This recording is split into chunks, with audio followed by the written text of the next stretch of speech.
Hi all. We'll just wait a couple of seconds to see if we let anyone else just join into the webinar today.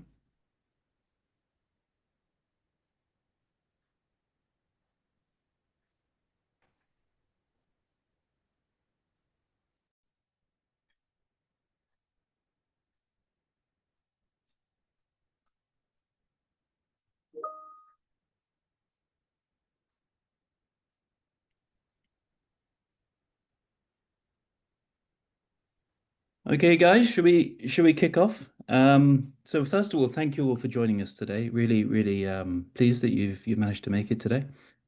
And I will say, just if you just so you know, we will be recording this, obviously, this webinar, and we'll be making the presentation and so forth available directly afterwards. So yeah, if you need to dip out or what have you, don't worry. We'll make sure that you get the material today. My name is Tom. I work with product innovation at nShift. So it's what I'm really striving to do is to make sure that our products match the needs of our customers and keep an ear to the ground in terms of the features that we require and the improvements that we need to make and so forth. And I'm really happy to be joined today by two superstars dressed in black suitably for Halloween. Let's start with you, Ian. Would you like to give a brief intro?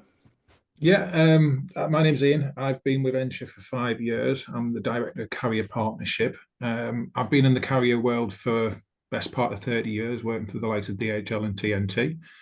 Once you're in the parcel industry, you're in it, and that's me. Okay, so if anyone has any lost packages or issues, you're the guy to ask in the chat, right? Yeah. Yeah. Okay.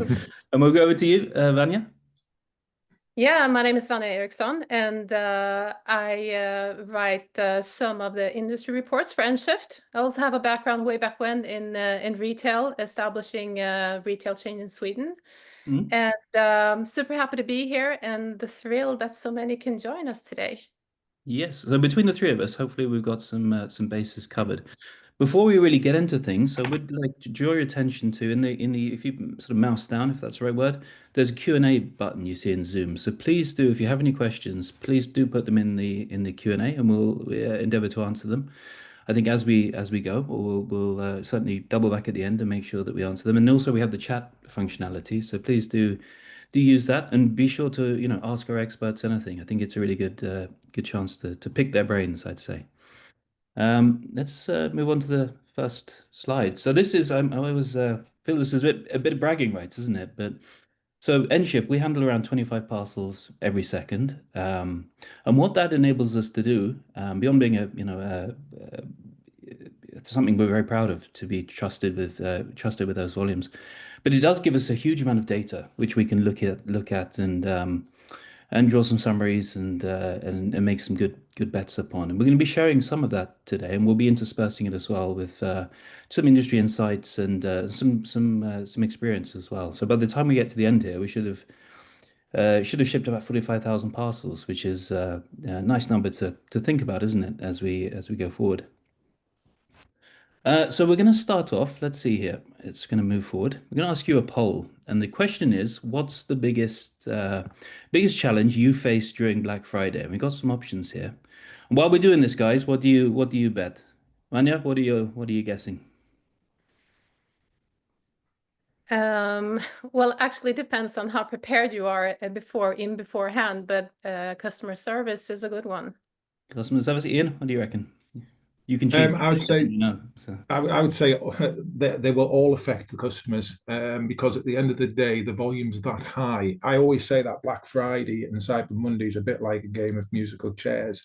There's not Mm, enough chairs out there in the game, so everything is put under pressure on all of these. But obviously, you can't mm, pick all of them on the pool. So we'll see what comes back. It'll be interesting. yeah. So what we'll do is once we've got the results in, we'll double back on this at the end, and we'll share some data. That gives a little bit of a data-informed sort of perspective on this, and it'll be interesting to see how the two things line up. Let's see. We're going to keep this running, I think, for a few more seconds. Just give everyone a chance to vote.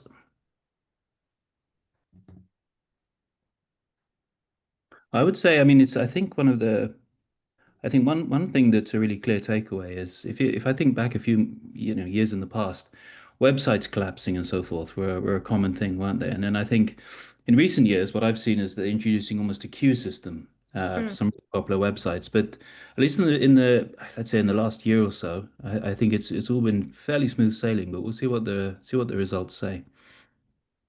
But And I that's think a lot more are doing more to stress tests nowadays. I think Amazon has yeah. are even displaying a lot of tests on their own home site. But stress test is a good thing. Let's see. Can we see the results here? Let's see.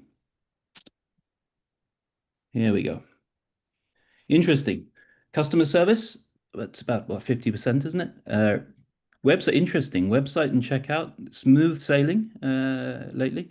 Returns and refunds, 17%. Delivery issues, couriers and so forth, 17%. Product quality, 0. That's nice to see. And obviously pricing and promos. Is that what any comments on that? What are your thoughts? I think customer service is a really interesting one, to be honest, Mm, Tom, because the thing is, the customer services teams at the retailers, they are put under a lot of pressure. Mm. And mm, it all comes down to basically how much you give the customer who's receiving the parcel, how much information you give. So yeah.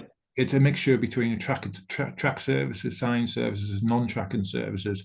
And I think the more information that can be supplied to the end customer is the best way of going forward, because the problem is it's about managing the expectations of the customer. We all have high Mm, expectations, including myself when I get deliveries from retailers. So if I have a bad experience, I wouldn't use the retailer again. So customer service is definitely a key. And the amount of parcels and shipments at this time of year, it really does. You need to bolster your customer services, or you need to get that information to the actual end user as best possible practice. mm. Yeah, absolutely. Vanya, any thoughts before we move on? Does this tally with what you've been seeing in the industry in the Yeah. insights? What we do now from statistics is that it's extremely important, and customers do expect to know when their parcel is arriving. Mm, So the good old days when you say 3 to 5 days doesn't really work anymore. Then we kind of tend to want to abandon the cart. So being transparent, and it would be great if it was like real time data. They love mm, that. But yeah. being transparent and they have full control of the parcel, that's a must. And it's okay if it takes 3 days, as long as they know that it's 3 days. Absolutely. I Yeah, think that's a theme, isn't it? It's about trust and it's about yeah, managing expectation, really, isn't it? There is something about it when your parcel goes missing or it's late or whatever, just you feel some sort of almost unnatural frustration, I think, about it, don't you? yeah. The trust has been broken in some way. Guys, let's move on. Let's jump into some data here and Mhm. have a look at some things. So what are we looking at here? So we started by asking the question, when is Black Friday? Which is a pretty fundamental question, isn't it? And looking between 2000, we're comparing 2023 to 2024. And why not 2022? Well, COVID times, the world was all a bit crazy. The numbers all went all over the place. So I think these are two stable predictors, let's say, to consider. Obviously, the 2 weeks fall slightly differently depending on it. So what are we seeing here? It's about, I mean, first of all, you can see that the activity in and around Black Friday started climbing around 2 weeks before Black Week is perhaps the better word of saying it, and obviously it peaked around week -2. So here we're looking at a 4 weeks before and a 5 weeks ahead of it. In other words, I think the clear takeaway is there isn't really any such thing as a Black Friday or a Black Week anymore. It's about it is what it is. It's a peak season, right? It's in and around the Black Week season. I think what's interesting to me is that demand, put some notes here in the bottom here. So demand dropped off faster than in 2023. And I think if there's one takeaway here, right, it's that the retailers, yourselves, carriers as well, faced a shorter, more intense period during this time. So it's about tighter capacity planning, better warehouse management, smooth printing of labels, etc., during that prime opportunity, right? During that prime window. I'm going to throw it over to you, Ian. What did you, from the carrier perspective, does this sort of tally with your view of things? Yeah, it's all about planning. So the days have gone where you literally could just flood the networks with parcels. So Mm, the account managers at the carriers would actually go out to the retailers. They would get the retailers to forecast what parcel numbers they're going to think about sending, and they would actually they will cap some customers. So that's why you've got to have a multi-carrier approach to this period, because you can't put everything in one carrier, because carriers will cap now. And that's the thing. At the end of the day, you need to have at least 3, 4, 5 different carriers to be able to pull this off at this time of the year. Because, like I said, the carriers can't cope with the demand. The retailers can't cope with the demand if they put it all onto one day. So this is why you're seeing Black Week, Black Friday starting. Well, it starts this weekend really and stretches right through the Christmas week. It's just the volume is unprecedented these days.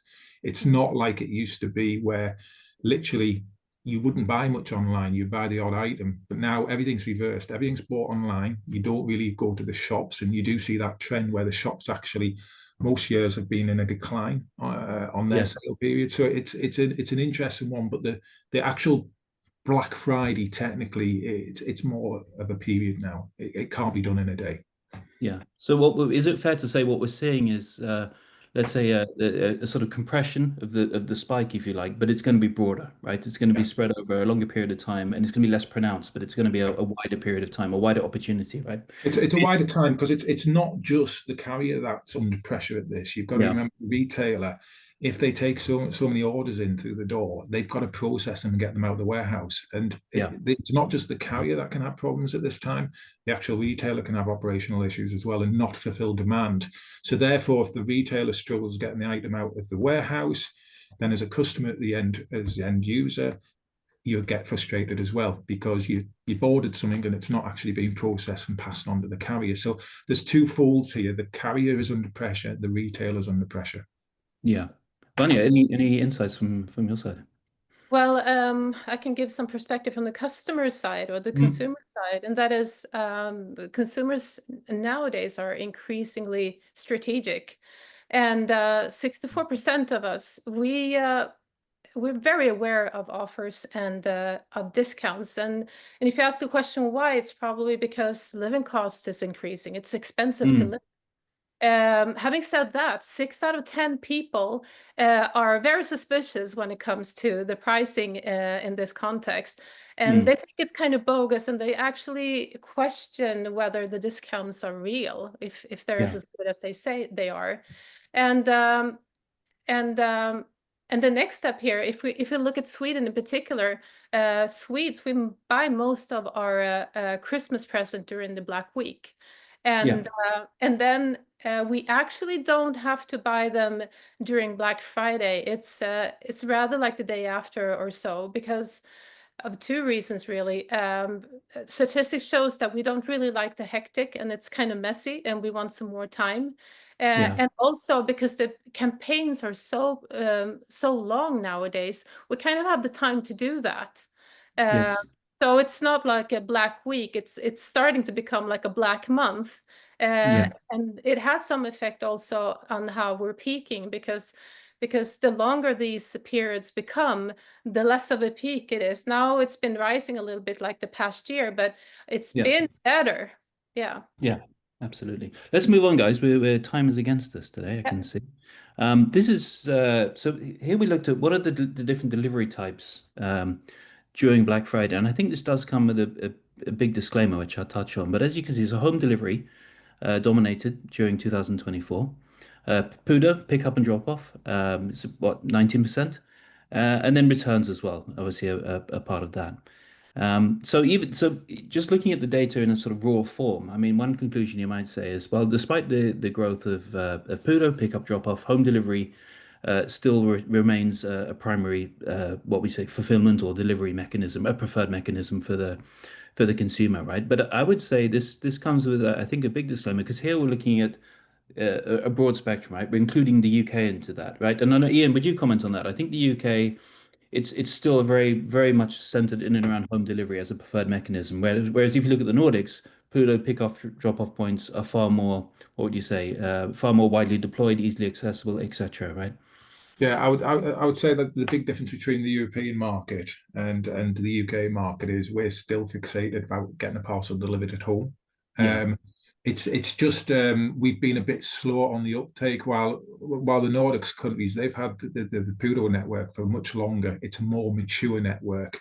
But we in the UK, we're not quite there yet. But I think over the next 5 years, maybe possibly, we're going to be up there with PUDO deliveries, because people don't want to wait around all day in the house for deliveries. So the locker systems in the UK and the PUDO man points, they are becoming much more frequent. Before, when they first started, they were very few and far between. So it doesn't make sense. But the thing is as well, is that if you missed your delivery back in the UK 10 years ago, you'd have to drive to the depot, what could be 20 kilometers away from your house. So the customers, we are warming in the UK to the PUDO. Yeah, I'd also add to that. I mean, it's as you say, PUDO proliferated. I think in the Nordics, you can go to any shopping center and find them now. But if there's one takeaway from this, I think it's the important thing is to offer customers choice, right? So PUDO, I'd say essential in the mix. Must have that in the mix these days, especially for Nordic consumers. But a really useful, a useful convenience, right, for consumers in any market.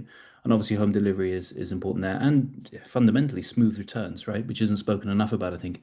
Smooth returns process, paperless QR codes, etc. Certainly the trend and the direction of motion. Vanya, any thoughts from you from the Nordic side, perhaps? Well, maybe a little bit of repetition. Nordics, we are out of home is our thing. It's pretty dense in Sweden. We have around 0.96 lockers per 1,000 people. UK, like Ian said, it's deliver at home. But out of home is growing, but right now it's 10% in the UK is lockers. But if you ask Europeans, if they have the choice, if they can have a locker delivery, 44% of them will say yes to that. Yeah, interesting. So I think that adds, I mean, that adds weight to saying it's an absolute must, right? Choice, it's about choice, and I'd say PUDO essential in the mix. Guys, let's move on. I could talk to you for a long time about this. So how do countries differ by the Black Friday volumes? And I would say there's a disclaimer here where the graph doesn't do it justice, because obviously a small increment is actually a huge increment, right, in absolute numbers. So even a small increment is, it plays it puts a lot of pressure on systems, infrastructure, carriers, retailers, and what have you. And I think what if I'm looking at this, I mean, my 1,000-foot takeaway is that this, I think, suggests a certain amount of stability, right? A certain amount of predictability. We know that when the Black Friday season, as we've sort of looked at, kicks off, it's going to be an incremental growth. There is going to be clearly this predictable pressure. And I really wanted to turn this to you, Ian, and say, what are the types of things that maybe from the retailer perspective, and I think you've touched a few of them. What's from looking at this, and the other sort of data points, what are the types of things that a retailer can be sort of getting well prepared for ahead of knowing this is coming? I think the retailer just needs to plan accordingly. And the good thing about obviously with the nShift product is that you can switch carriers on and off. The ones that aren't performing, the ones that you need to offer to your customer. It's all about choice, but you've got to actually plan. And it's quite hard for retailers sometimes to plan and forecast, certainly business to consumer parcels, because you can launch a product on the website, but you're not 100% sure how many units maybe sell. And that's the thing. The thing is, if it was just business to business parcels, that's week in, week out, same deliveries going to the same places. But business to consumer is a bit harder to predict. But the thing is, planning must start summer to be able to pull this period off. Yeah, I think in there, Ian, you mentioned, I think, something really interesting. You said, well, I think it's about testing different things, isn't it? Right. So experimentation. So trying, as you just mentioned, right, trying different carriers, finding that sweet spot of what ticks the consumer retail for the consumer box when they're at a retailer. I mean, the number that comes to mind is about 50% of customers will actually leave a checkout if they don't have their preferred delivery mechanism, right? So you can do everything else right. You can get the ads perfect, you can have the right product mix, the right pricing, what have you, and then drop the ball by not having that choice of carrier or delivery mechanism that the customer wants, right? It depends on the consumer as well, because the thing is that some consumers want speed. Yeah. Some consumers don't want to pay for the actual delivery. Some consumers want a green credential delivery as well.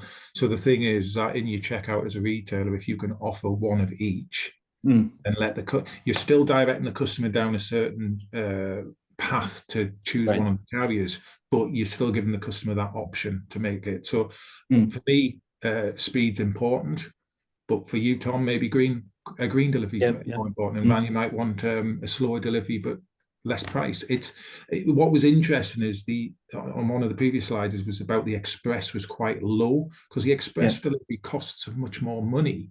But I can tell you now, in a couple of years' time, express will be up there again at the top, and economy deliveries will be low down. It's a continuous cycle that keeps going around with what customers and retailers want. Yeah, so it's a set of dials, isn't it? And they're constantly adjusting and trying to sort of tune themselves. I think let's step forward, guys. So Black Fridays versus other Fridays. Here we're looking at the uplift, the change. I mean, it's pretty clear, right? It's remarkably similar. So to be clear, what we're looking at here is, say, the Black Friday period versus the other Fridays throughout the rest of the year, right? And there's clearly about 60% uplift compared to other Black Fridays. So clearly it's a theme, it's a movement, and it's here to stay, right? It's very predictable. We're looking across the different years here and so on. I think let's not get too much into this, because I think we've already touched upon some of the things to have in mind, right? When you're planning, it's all about planning. Now we're going to come up to another question there, and the question to everyone here is Cyber Monday, sorry, bigger than Black Friday for your business? I think it's a yes or no. Here we go. So guys, same question. Vanja, Ian, I'll go with Vanja first this time. Vanja, what's your guess? It's a tricky one, because Cyber Monday, I mean, it's online sale, but I think that's actually taking over now. So I say Cyber Monday is growing. Would you say that's because the point you were making was that the customers are, should we say, better informed? They have tools, for example, Police Act, Price Runner, and what have you, so that they can be better informed about the potential of a deal, or what they're particularly after. Would you say that plays into it, that this is to some extent about more informed, smarter consumers when they're coming to actually purchase something during the Black Friday period? Yeah, I do. I mean, we're creating more and more tools now to be able to be to take down the thresholds of shopping, and also AI is coming into the picture. So that's a very good point. Yeah, so I think the availability it's easy, that definitely helps. Yes. Yeah, I think it's a webinar in itself, isn't it? But I mean, recent innovations, I think. But also, a lot of this is electronics. It's easier maybe to buy something electronics if Black Friday, that could be a lot of clothes and cosmetics and so forth. And you might feel like it's either you go into the shop, or you have to do like what we call bracketing, that you just buy a lot of stuff in different sizes and different design, just to try them on. But the availability and simplicity, of course, I think so. So let's see the results, guys. Let's see where we're at now. Oh, 50, interesting. 50-50 on the fence. So we'll dig into that. We'll see, Nice. see what the numbers say. That's interesting. I would have actually, if I were to guess, I would have said Cyber Monday was larger, but let's look at that. Let's look at some of the information there. Let's step forward. Here we go. So Cyber Monday by country. Let's look at it. So what's the pronounced thing here? It's clearly that Sweden, Cyber Monday is definitely a thing, a movement, certainly in Sweden. Netherlands, less so in that trend, I'd say. Yeah, UK stronger, certainly in 2024. Norway, Finland, very similar numbers. Denmark also very similar numbers. Maybe that touches upon what we were just saying, right? Where the better tools, things like AI, we haven't even touched upon. That's a interesting topic in itself. But maybe more tech savvy consumers there. Ian, what are any thoughts on this? No, I was going to opt for Cyber Monday, so it was interesting to see the poll that was split 50-50. But it would be nice to see who's voted for what, because it'll be down to which business has gone for Black Friday compared to Cyber Monday. Because as Vanja mentioned, it's about the goods. I mean, predominantly Black Friday originally was all about shops. It was big electrical items like TVs, that kind of stuff. While Cyber Monday then became like the accessories, like headphones and that sort of stuff. So it'll be interesting to see who's voted for what. But it depends on what business, what they're selling online, will probably drive which Yeah, side of the interesting point. picture. So it's yeah, so the type of good is will play a measure in this, right? Yeah. So Cyber Monday versus other Mondays by country. Again, very much pronounced in Sweden. So really reflecting on the slide previous, right? So Swedes big into their Cyber Mondays. Denmark somewhat, and then Norway, UK. It's well, what's remarkably clear, isn't this? Is it's clearly a larger movement than other Mondays. I mean, either side of the Black Friday period we're looking at here.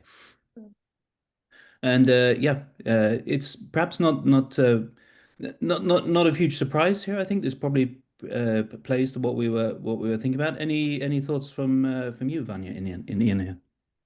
Well, I can just give some context here. If we look at a lot of in the statistics, a lot of times the Black Friday or Mm, Black Week, it's kind of they calculate Black Friday and Cyber Monday. But just to give some perspective, that Sweden was forecasted a turnover of 9.7 billion last year, and we've seen Belgium being shown here, and we just see like a little bit of a graph, and they have in comparison, if I'm not remembering wrong now, but 203 million euro. mm, So so we have a lot of sales. Like our culture of doing this is really high in Sweden, but the graphs might look like they're kind of small, but it's when you convert it to turnover, it's a lot more than you think. I guess the mm. point is. Yeah. Good. Let's step forward, guys. So I think this is really interesting. This is this. So we asked a question, I think, from the get-go, didn't we? I said, what are your number one concerns in and around Black Friday? And customer service came out on top here. And it's yeah, clearly we can see here. So all th things as you were mentioning, Ian, right? A huge amount of pressure, pretty much touching on every aspect of the mechanics in and around at Black Friday. But customer service, yep, you guys guessed right. It's number one.